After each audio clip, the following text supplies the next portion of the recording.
Hello बच्चों, आज हम क्या पढ़ने जा रहे हैं? पार्ट 3 में आज हम पढ़ने जा रहे हैं गुणों की आवर्तिता और साथ साथ परमाणु त्रिज्या की आवर्तिता किस प्रकार से होती है, परमाणु त्रिज्या कितने प्रकार की होती है।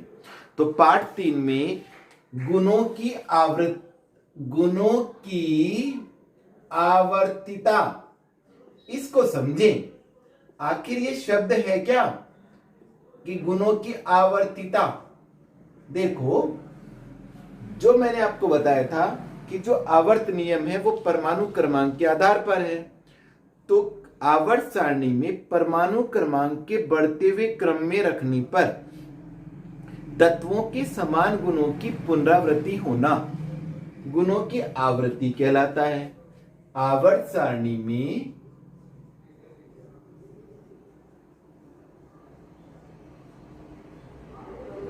तत्वों को परमाणु क्रमांक के बढ़ते हुए क्रम में रखने पर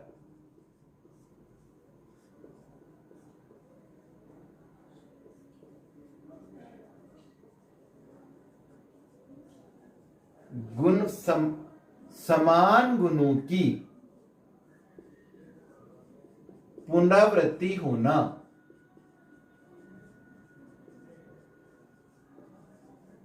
रिपीटेशन गुणों की आवृत्तिता कहलाता है।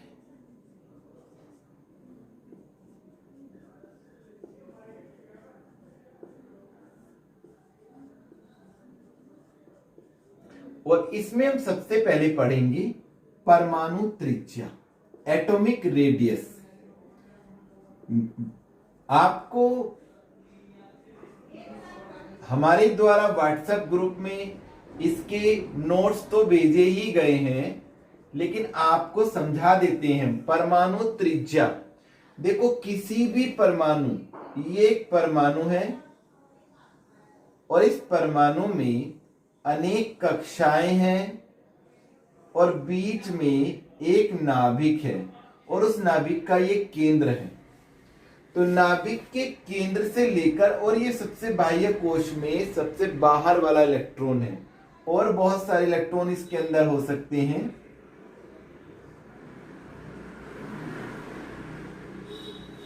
ये सबसे बाहर वाला इलेक्ट्रॉन है। तो इस नाभिक के केंद्र से और इस इलेक्ट्रॉन के बीच की दूरी, ये परमाणु त्रिज्या होती है।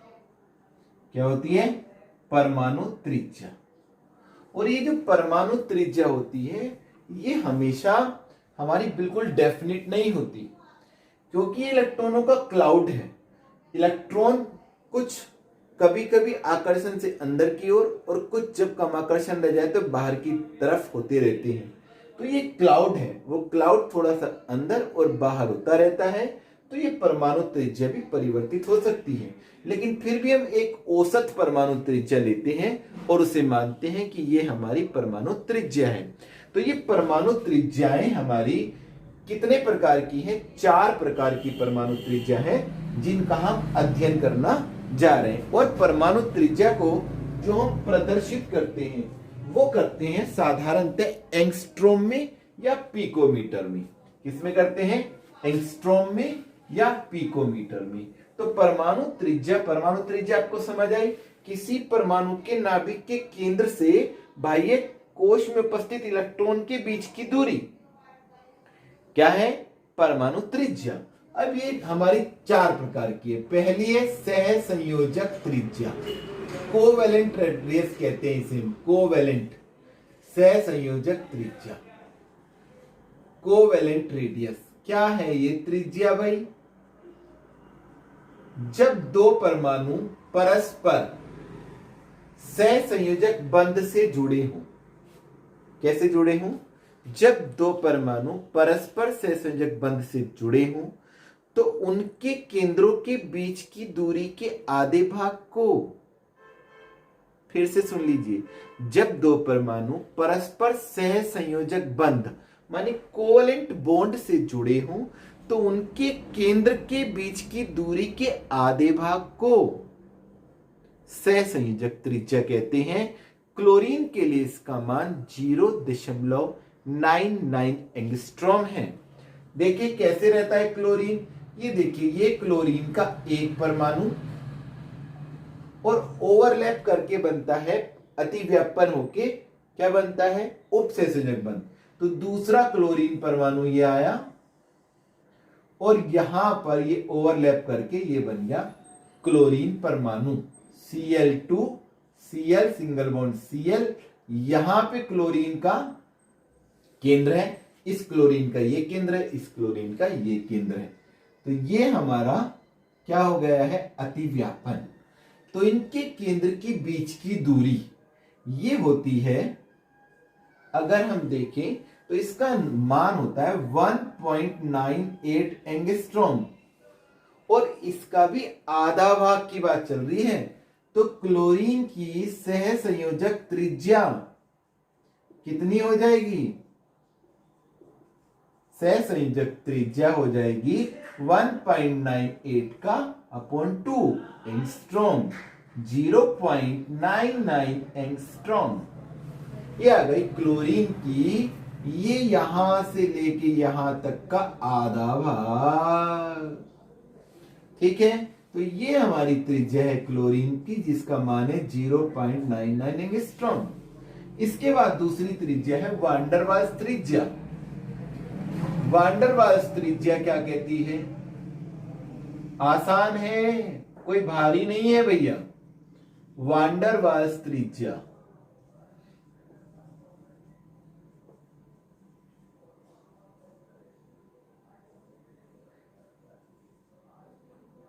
रेडियस। इसमें क्या होता है, दो अणुओं के निकटतम परमाणुओं के बीच की दूरी, दो अणुओं के निकटतम परमाणुओं के नाभिकों के बीच की दूरी के आधे भाग को, फिर से कहेंगे, दो अणु क्या है, दो अणु, जैसे क्लोरीन का एक अणु ये है, एक यहां बराबर में है, ये इसके बराबर में एक दूसरा अणु, ये क्लोरीन का ये और यहां निकटतम परमाणु, दो अणुओं में निकटतम परमाणु, इस क्लोरीन के निकटतम ये वाला क्लोरीन है, इन क्लोरीन के बीच की दूरी के आधे भाग को वान डेर वाल्स त्रिज्या कहते हैं, दो अणुओं के बीच की दूरी। ठीक है, उसमें भी जो निकटतम परमाणु, ये दोनों, इसका और इसका नहीं लेंगे, निकटतम परमाणुओं के बीच की दूरी के आधे भाग को क्या कहते हैं, वान डेर वाल्स त्रिज्या कहते हैं। और इसका मान हमेशा सहसंयोजक त्रिज्या से ज्यादा होता है। और ये मान यहां से अगर हम यहां तक देखें तो 3.6 एंगस्ट्रॉम है, और इसकी जो त्रिज्या आ जाएगी वान डेर वाल्स त्रिज्या, इसका बटे 2 करेंगे तो 1.8 एंगस्ट्रॉम। ये यहां से यहां तक 1.8 है। तो क्लोरीन की वान डेर वाल्स त्रिज्या कितनी है, 1.8 एंगस्ट्रॉम। ये हमेशा किससे बड़ी होती है, सहसंयोजक त्रिज्या से। क्यों होती है, क्योंकि सहसंयोजक त्रिज्या में क्लोरीन का एक परमाणु दूसरे परमाणु के साथ क्या हो गया है, ओवरलैप कर गया है। लेकिन यहां दो अणु हैं और वे आपस में जुड़े नहीं है, अबंधित हैं। तो दो निकटतम अबंधित परमाणुओं जो आपस में बंधे हुए नहीं है, पास में आ गए। निकटतम शब्द प्रयोग किया गया है, अधिकतम जितना निकट आ सके, निकटतम परमाणुओं के बीच की दूरी के आधे भाग को वान डेर वाल्स त्रिज्या कहते हैं। और तीसरी त्रिज्या है क्रिस्टल त्रिज्या या अक्रिय गैस की त्रिज्या। इसको हम 3 नंबर पे क्रिस्टल त्रिज्या या अक्रिय गैस त्रिज्या, अक्रिय त्रिज्या भी कह देते हैं।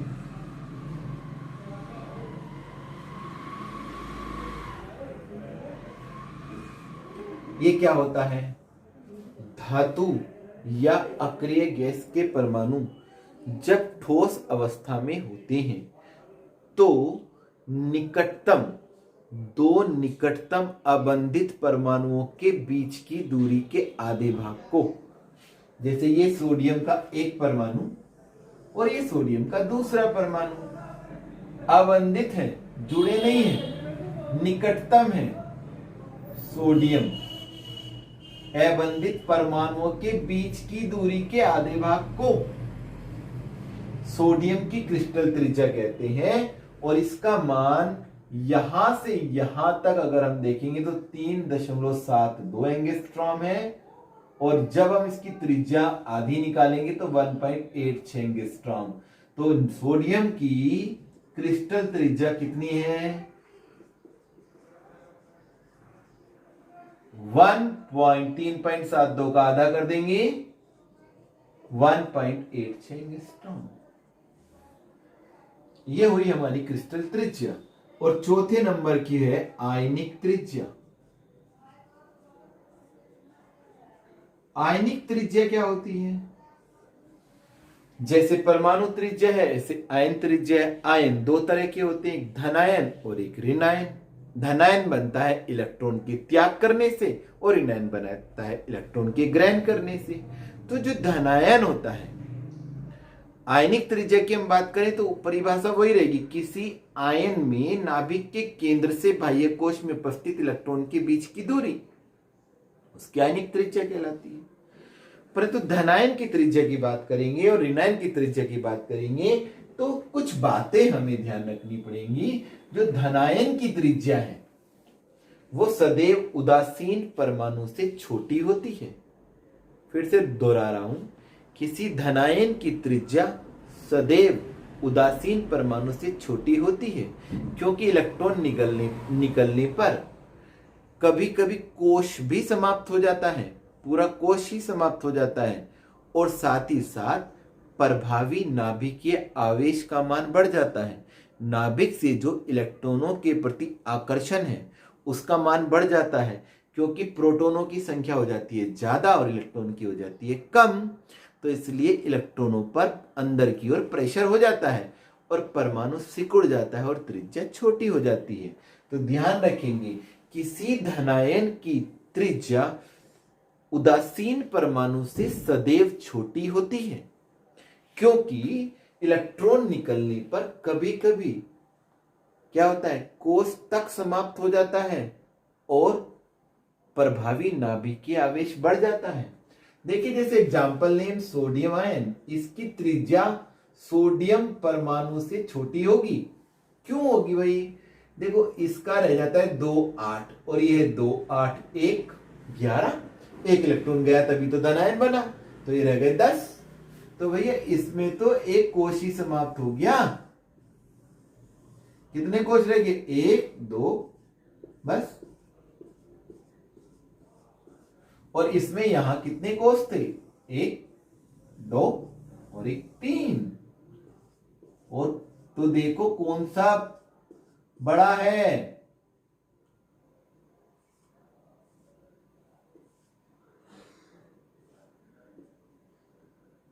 ये नाभिक है। यहां पर 11 प्रोटॉन है और 12 न्यूट्रॉन है। यहां भी 11 प्रोटॉन है 12 न्यूट्रॉन है, पर चेंज क्या हुआ? 10 इलेक्ट्रॉन रह गए भाई साहब और यहां 11 इलेक्ट्रॉन थे। तो अब इन 10 इलेक्ट्रॉनों पर 11 प्रोटॉनों का जो क्या है नाभिकीय आवेश वो बढ़ जाता है, इसलिए ये इलेक्ट्रॉन अंदर की ओर आकर्षित हो जाते हैं और आकार छोटा हो जाता है। ठीक है, जैसे जैसे इलेक्ट्रॉन निकलते जाएंगे वैसे वैसे त्रिज्या भी छोटी होती चली जाएगी। ठीक है, इसीलिए अगर हम बात करें Na+ की त्रिज्या Na++ से और ज्यादा Na++ की त्रिज्या और ज्यादा छोटी होगी Na+ से भी, क्योंकि एक और इलेक्ट्रॉन निकल गया। ठीक है, तो जैसे धनावेश बढ़ेंगे वैसे वैसे समान परमाणुओं में त्रिज्या का मान घटता चला जाएगा। और ऋणायन में अगर हम देखें ऋणायन की त्रिज्या, तो ऋणायन में तो इलेक्ट्रॉन बढ़ा है, और जब इलेक्ट्रॉन बढ़ा है तो नाभिकीय आवेश घटा है, क्योंकि परमाणु में प्रोटॉन और इलेक्ट्रॉन बराबर होते हैं। और इलेक्ट्रॉन जैसे बढ़ा तो ऋण आयन बना, तो प्रोटॉन कम रह गए, इलेक्ट्रॉन ज्यादा रह गए, तो प्रोटॉन अपनी ओर खींच नहीं पाएंगे उतने। किससे? आकर्षण से। आकर्षण घट जाता है, प्रभावी नाभिकीय आवेश कम हो जाता है, जिससे इलेक्ट्रॉन का क्लाउड जो होता है वो ढीला हो जाता है और आकार बढ़ जाता है। इसीलिए कहते हैं क्लोराइड आयन की त्रिज्या क्लोरीन परमाणु से बड़ी होती है। क्लोराइड आयन ग्रेटर देन, बड़ा है क्लोरीन परमाणु से। ठीक है, क्योंकि यहां 2 8 8 हो गया और यहां 2 8 7 था, तो यहां इलेक्ट्रॉनों की संख्या 17 थी और यहां 18 हुई। लेकिन प्रोटॉन यहां भी 17 थे और यहां भी 17, तो 17 को आसानी से खींच पा रहे थे, अब 18 को खींचने में दिक्कत होगी, अर्थात नाभिकीय आवेश घट जाएगा, प्रभावी नाभिकीय आवेश कम हो जाएगा और त्रिज्या हमारी क्या हो जाएगी? त्रिज्या हमारी बढ़ जाएगी। और जैसे जैसे नेगेटिव चार्ज बढ़ते हैं वैसे वैसे उसकी परमाणु आयनिक त्रिज्या बढ़ती जाती है। ठीक है, कुछ एग्जाम्पल अगर हम देखें तो उससे भी हमें समझ में आता है कि किस प्रकार से हमने ये चीजें कर ली। ठीक है, जैसे अगर हम बात करें आवर्त सारणी में परिवर्तन की बात कर ली। आवर्त सारणी में परिवर्तन, किसका परिवर्तन? परमाणु त्रिज्या का।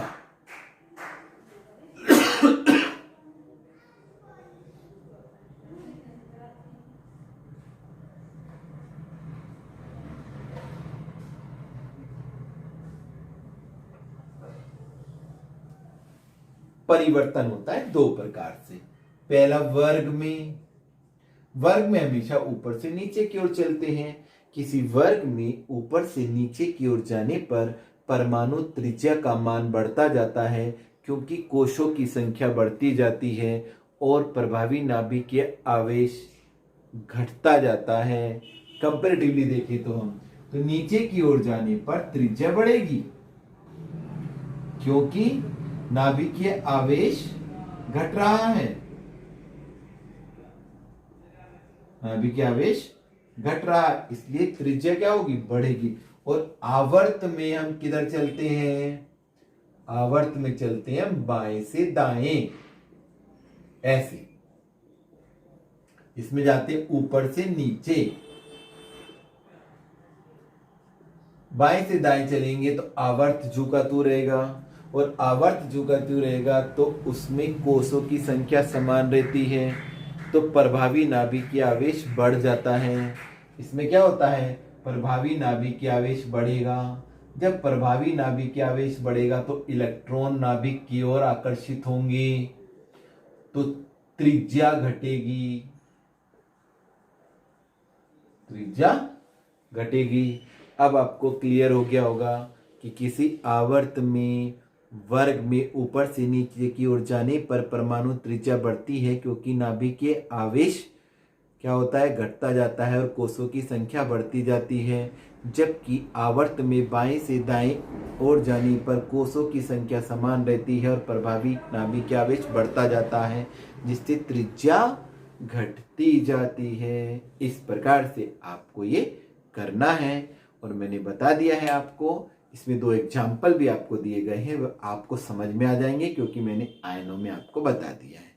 घर पर रहिए, सुरक्षित रहिए, बाहर निकलिए तो मास्क का प्रयोग कीजिए। और एक काम जो मैंने आपसे कहा था, आप किसी भी जिले के रहने वाले हैं, कहीं के भी रहने वाले हैं, अगर आपके दोस्त हैं और जो केमिस्ट्री की वीडियो चाहते हैं तो उन्हें कम से कम हमारी वीडियो शेयर कर दीजिए। एक सब्सक्राइबर बढ़ जाएगा और उस बच्चे का भला हो जाएगा। Thank you.